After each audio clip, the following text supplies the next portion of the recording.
முல்லைத்தீவு மாவட்டத்தில் உள்ள மொத்த காணிகளில் 74% காணிகளை அரசாங்கத்தின் 6 திணைக்களங்கள் சுவீகரித்துள்ளதாக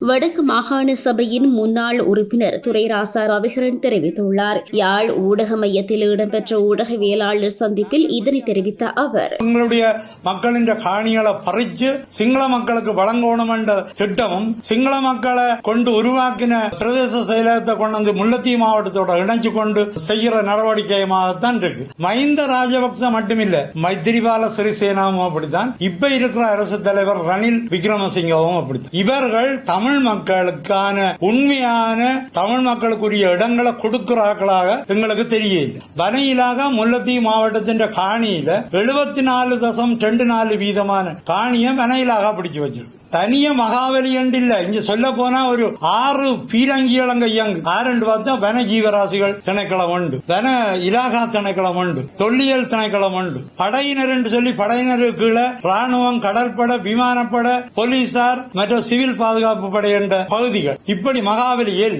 இப்படி எல்லா திணைக்களங்களாலையும் கொண்டு போட்டு மக்கள் தன்னிறைவு கண்ட ஒரு இடம் முல்லைத்தீவு மாவட்டம்.